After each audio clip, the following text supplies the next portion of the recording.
नमस्कार मंडळी, थंबनेलवरून तुम्हाला समजलंच असेल की मिक्सरच्या भांड्यामध्ये दुधी भोपळा घालून आपण एक पौष्टिक असा पदार्थ बनवणार आहोत। चला तर वेळ न करता रेसिपीला सुरुवात करूया। व्हिडिओ शेवटपर्यंत नक्की पहा। तर इथे एक दुधी भोपळा स्वच्छ धुवून घेतला आहे। त्याची वरची साल या पद्धतीने काढून टाकायची आहे। नंतर तो आणखी एकदा स्वच्छ धुवून या पद्धतीने आपल्याला त्याचे छोटे छोटे तुकडे करायचे आहेत। इथे मी अर्धाच वापरणार आहे। तर बघू शकता इथे तुकडे केले आहेत। नंतर एक मिक्सरचं भांडं घ्यायचं आहे आणि त्याच्यामध्ये हे दुधी भोपळ्याचे तुकडे आपल्याला घालायचे आहेत। तर हे मी वाटीने मोजून घेत आहे। 1 वाटी दुधी भोपळ्याचे तुकडे आहेत। याची मिक्सरला पाणी न घालता आपल्याला प्युरी करून घ्यायची आहे। तर इथे मी प्युरी बनवून घेतली आहे। आता ही एका बाउलमध्ये काढून घ्यायची आहे।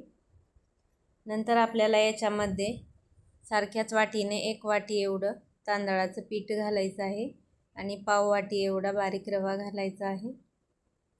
नंतर भरपूर अशी बारीक चिरलेली कोथिंबीर घालायची आहे। 1 चमचा जिरे आणि चवीनुसार मीठ घालायचं आहे। तुम्हाला पाहिजे असेल तर हिरवी मिरची कट करून सुद्धा घालू शकता। नंतर आता थोडं थोडं पाणी घालून हे मिक्स करून घ्यायचं आहे। सुरुवातीला 1 वाटी पाणी घातलं आहे। नंतर आणखी याच्यात 1 वाटी पाणी घालायचं आहे। तर सुरुवातीला अर्धी वाटी घालत आहे आणि छान याच्या गुठळ्या मोडून घ्यायच्या आहेत। पातळ असं आपल्याला हे बॅटर बनवून घ्यायचं आहे। तर इथे बघू शकता आणखी अर्धी वाटी घालून मी मिक्स करून घेतलं।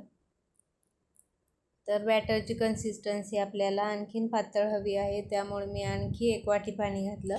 तर टोटल मी 2.5 वाटी पाणी याच्यात घातलेलं आहे। तर बघू शकता अशा पद्धतीची कन्सिस्टन्सी आपल्याला पाहिजे आहे। नंतर इकडे गॅसवरती आता तवा गरम करायला ठेवला आहे। तव्यावरती तेल किंवा तूप लावून घ्यायचं आहे आणि याच्यावरती आपल्याला हे मिश्रण पसरवून घ्यायचं आहे। तर आज आपण दुधी भोपळा घालून हे धिरडे बनवत आहोत, दुधी भोपळ्याचे धिरडे बनवत आहोत।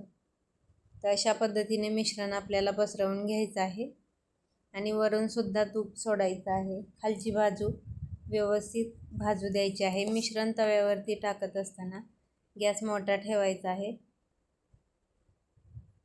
अशा पद्धतीने आपल्याला हे मिश्रण टाकायचं आहे आणि खालची बाजू व्यवस्थित भाजल्यानंतर पलटी करून घ्यायचं आहे। दोन्ही साईडनी छान क्रिस्पी होईपर्यंत हे धिरडं आपल्याला भाजून घ्यायचं आहे। तर बघू शकता खालची बाजू व्यवस्थित भाजली गेली आहे। आता हे आपण पलटी करून घेऊया। आणखी याचं मिश्रण पातळ करून तुम्ही याचे कुरकुरीत असे पातळ डोसे सुद्धा बनवू शकता किंवा या पद्धतीत धिरडे सुद्धा बनवू शकता। एकदम क्रिस्पी असे तयार होतात। तर इथे मी दुसरे सुद्धा बनवून घेतलेले आहे। खायला खूप टेस्टी लागतात एकदम। दुधी भोपळा आवडत नसेल तर या पद्धतीने धिरडे नक्की बनवून खा, तुम्हाला सुद्धा आवडतील। दह्यासोबत किंवा चटणीसोबत हे तुम्ही खाऊ शकता। एकदम जाळीदार होतात, वरून क्रिस्पी असे तयार होतात। व्हिडिओ जर आवडला असेल तर प्लीज एक लाईक नक्की करा। व्हिडिओ जास्तीत जास्त शेअर करा आणि चॅनेलला सबस्क्राईब करा। धन्यवाद।